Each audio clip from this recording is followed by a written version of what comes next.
সুপ্রিয় শিক্ষার্থী, কেমন আছো সবাই? আশা করি ভালো আছো ইনশাআল্লাহ। সো ভিডিওর থাম্বনেল দেখে তোমরা বুঝতে পারছো আজ আমরা কি নিয়ে আলোচনা করব। হ্যাঁ, আজ আমরা তোমাদের দেখাবো পীড়ন, বিকৃতি এবং টেনশন। ও মাই গড, টেনশন কি জিনিস, পীড়নটা কি ব্যাপার, আর বিকৃতিটাই বা আসলে কি। সো ব্যাপারটি বুঝতে হলে তোমাদের ভিডিওটি না টেনে সম্পূর্ণভাবে দেখতে হবে ইনশাআল্লাহ। So look at the board. দেখো, আমি তোমাদের বোঝার সুবিধার্থে এখানে লিখে রাখছি পীড়ন, বিকৃতি এবং টেনশন। অর্থাৎ পীড়ন ব্যাপারটা কি, বিকৃতি ব্যাপারটা কি এবং টেনশন ব্যাপারটা কি। তো দেখো, আমরা লিখছি পীড়ন। পীড়নটা হচ্ছে কি, কোন বস্তুর প্রতি একক ক্ষেত্রফলের ওপর লম্বভাবে প্রযুক্ত বলকে পীড়ন বলে। ও মাই গড, আসলে কিন্তু পীড়ন দ্যাট মিন্স আমাদের কিন্তু চাপ, অর্থাৎ আমাদের কিন্তু চাপের ডেফিনেশনও এটাই পড়ছি যে কি, কোন বস্তুর প্রতি একক ক্ষেত্রফলের ওপর লম্বভাবে প্রযুক্ত বলকে বলা হয় চাপ। তার মানে ভাই, পীড়ন and চাপ as a similar phrase and similar word।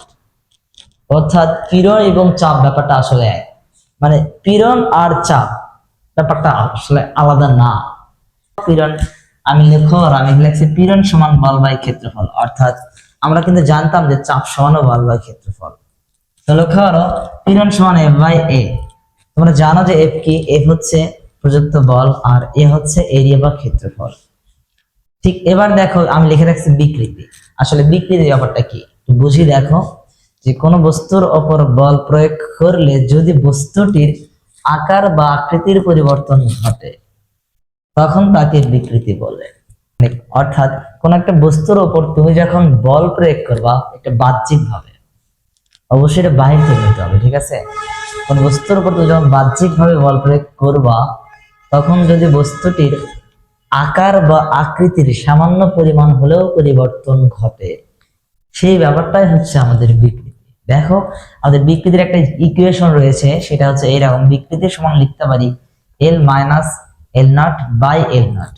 তোমাদের প্রশ্ন হতে পারে এখানে এল নট কি জিনিস, এলটা কি জিনিস। দেখো ভাই, আমি তোমাদের বোঝার সুবিধার্থে বোর্ডে লিখে রাখছি যে এল নটটা হচ্ছে আমাদের আদি দৈর্ঘ্য। অর্থাৎ একটা বস্তুকে বস্তুর উপর বল প্রয়োগ করার পূর্বে যেই অবস্থা, মানে যেই দৈর্ঘ্যটা ছিল সেটা হচ্ছে এল নট, এবং ওই বস্তুর উপর বল প্রয়োগ করার পর যেটা হলো সেটা হচ্ছে আমাদের এল এল। অর্থাৎ এল নটটা হচ্ছে আমাদের আদি দৈর্ঘ্য এবং আমাদের এলটা হচ্ছে চূড়ান্ত দৈর্ঘ্য। এবার আমরা দেখবো হচ্ছে টেনশন। আসলে টেনশন ব্যাপারটা কি। আমরা কিন্তু জানি যে মনে হচ্ছে যে টেনশন মানে চিন্তা ভাবনা চেতনা এইরকম। আসলে স্যার, ফিজিক্সের ক্ষেত্রে টেনশনটা একদম সম্পূর্ণ ভিন্ন। টেনশন ব্যাপারটা আসলে কি, দেখো, টেনশন হচ্ছে কোন তারকে, অর্থাৎ কোন একটা কেবল, কোন তারকে টানা হলে এর মধ্যে যে বাধা প্রদানকারী বলের সৃষ্টি হয় বা বলের উদ্ভব হয়, তাকেই বলা হচ্ছে টেনশন। অর্থাৎ কোন একটা কেবলকে বা কোন একটা তারকে তুমি যখন টানবা, তখন এর মধ্যে একটা বাধা প্রদানকারী বলের সৃষ্টি হবে, দ্যাটস কল্ড টেনশন। আর এই টেনশনকে আমরা টি দ্বারা বশ করি। মজার বিষয় হচ্ছে কি, বলা হচ্ছে কি, যে বাধা প্রদানকারী বলের উদ্ভব হয়। তার মানে ভাই, টেনশন এক প্রকার বল। Tension that means force. এই জন্যই দেখো, আমি বলছি যে তাহলে এই টেনশনের একক হচ্ছে নিউটন। টেনশনটা যদি বল হয়, তাহলে বলের একক যদি নিউটন হয়, তাহলে টেনশনের একক নিউটন হবে।